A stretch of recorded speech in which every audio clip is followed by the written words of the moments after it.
This will probably be one of the crappier vlogs, I hate to say it, or not as high quality vlogs because I simply just don't have as much footage. But as I will show you in a quick second, there's good reason for it. When I played Portstewart, it was raining and about 40 to 50 mile an hour winds. Let me give you an example. Let's play the intro, and if you think I'm a great guy, maybe support the channel so we can get a little boost and get into the algorithm and I can become a TikTok personality. That would be quite good.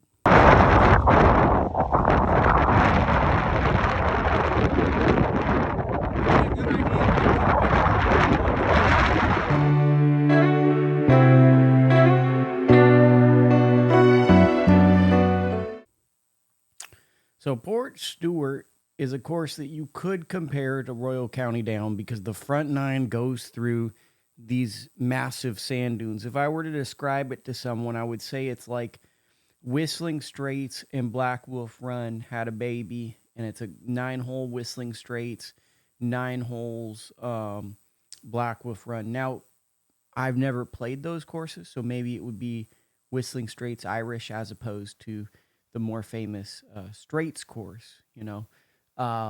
Maybe it's Black Wolf Meadow. I don't know, but it felt like having looked at the architecture of those courses and been interested to vacation over there for 5, 6 years, and also when I was young adult watching DJ lose the PGA Championship there, Keimer win there. It always felt like a special place to me. It was like, whoa, this is such a out there golf course. So I've always wanted to visit it, and I guess that's why these big tournaments want to go to courses like such, and these courses want to have big events because it creates an emotional connection for you in your life, and then you want to go to these historic places, right? Portstewart, to me, the front nine is as good in many ways as Royal County Down. The back nine is extremely wind exposed and extremely flat, and it isn't as strong. Now it's almost I almost wonder if you flipped the nines and did the flat part in the first half and then hit the sand dune parts in the second half, would that change most people's reviews of golf courses? So I think that that's something that's interesting because if you finish on the stronger nine, would people go, oh man, that's just such a treat? It sneaks you in.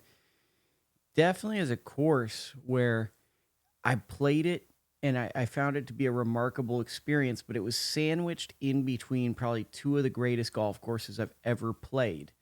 It was sandwiched between Royal County Down and Royal Portrush. Those are two of the best courses I've ever played. Next week, you're getting Royal Portrush, by the way. So it's always hard to think about Portstewart objectively because it quite simply isn't quite as good, in my opinion, as those. But then at the same time, it has one of the friendliest staffs. It's a great facility. The course is magnificent.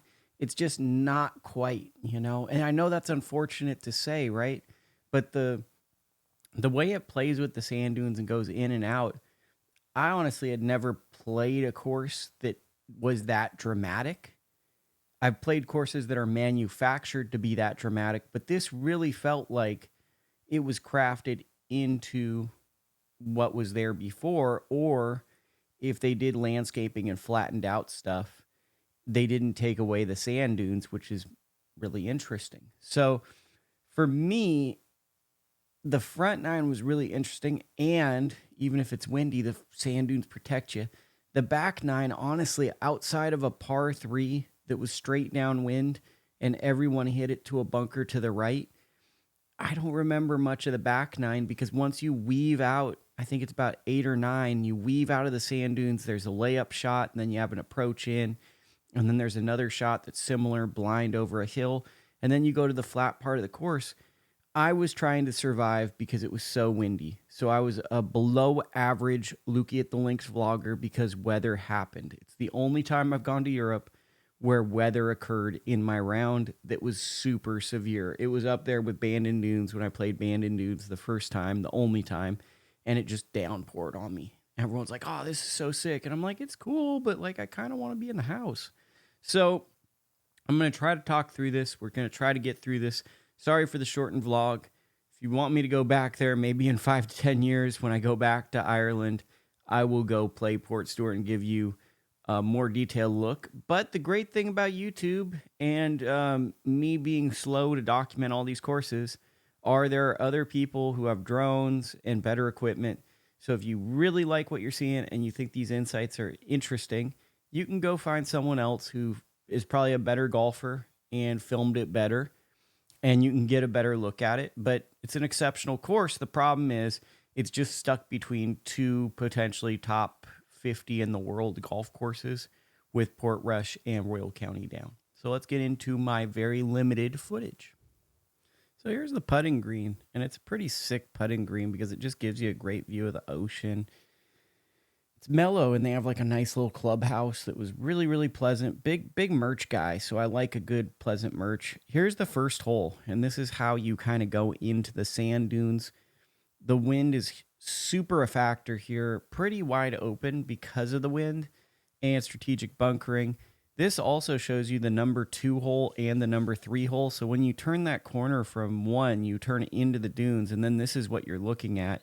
You've got a good little subsection of just greens and pathway, but it's mostly sand dunes. And this is what's spectacular, and I would argue at times possibly that this is more dramatic than Royal County Down, at least to my eye, though I think the subtle beauty of Royal County Down probably leaves me a longer lasting impression.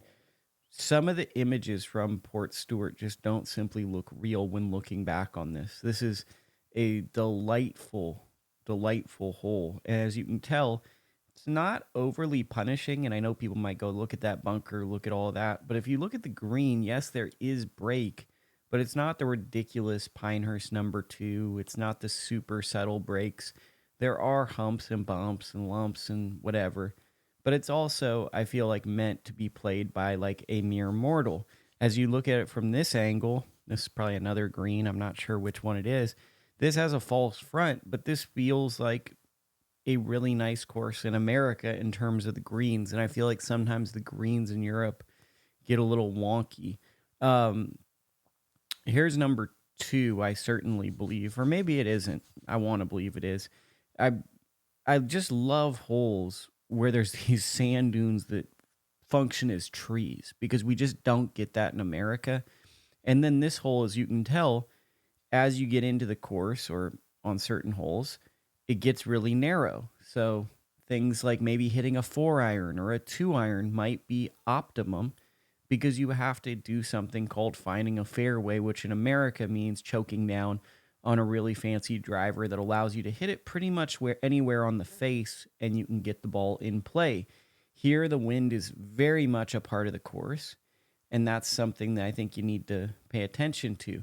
I remember this hole distinctly. This is the 9th hole, and I hit a 5-iron so well, and the wind just ate it up. And pretty much every ball that was being hit went to those people because the wind was blowing right into us, and no one knew how to shape the shot. It's not a long hole. I want to say it was 270. I almost want to say they had us tee from the red tees because the wind was so strong that any hole into the wind, they were just having us move up a tee because it was just that punishing and strong.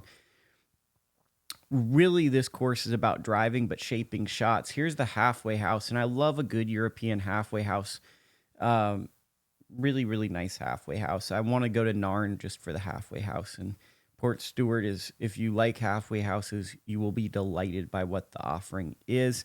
And then we start on the back 9, and the back 9 is by no means bad, but you're going to not have that same dramatic feel, or you're going to tell me to go F off, which I've felt a lot.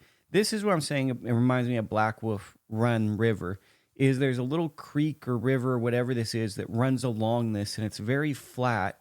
It's still beautiful, but if you look to my right, those are the sand dunes you traveled through in the front 9.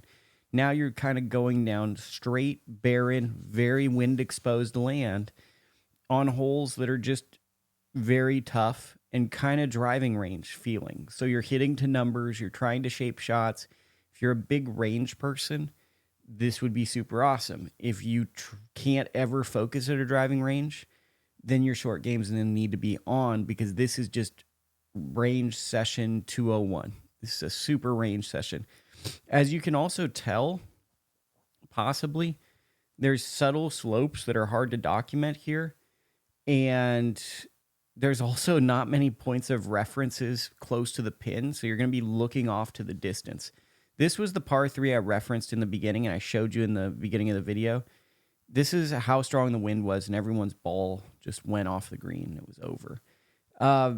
Once again, looking back on this, I think I was spoiled with riches on this golf trip, and I took for granted one of the better golf courses I've ever played in my life because I didn't realize just how good of a course it was. But that's the great thing about living life is you get to see that. Look at how beautiful this looks. But once again, I got that sand dune experience in the front 9, and it's a little bit flatter on the back 9. Still lovely, but it's not the same course through 18.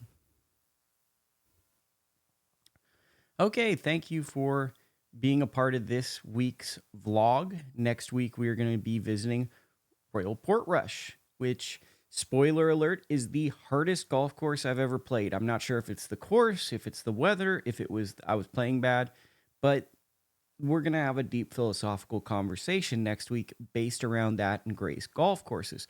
Can't wait. I'm sure everyone's like this. Oh man, I've been waiting for that type of stuff. So that's what we got in store for next week. As for this course, Portstewart, at the time, I was like, okay, I played Portstewart, pretty neat. Really good lingering vibes. It stuck with me, and I've been like, man, I'd like to go play Portstewart again. And that's the sign of, at least for me, I like playing a golf course that leaves me with a pleasant, fond memory. Sometimes it's nice getting punched in the teeth and playing like a pro level course that I'm unqualified to play. But for the most part, it's really cool playing a course that's expensive, well taken care of, with a lot of history that you sit back and reflect on that only really the hardcore of hardcore golfers know about. And this course left me with that feeling, which is really, really pleasant.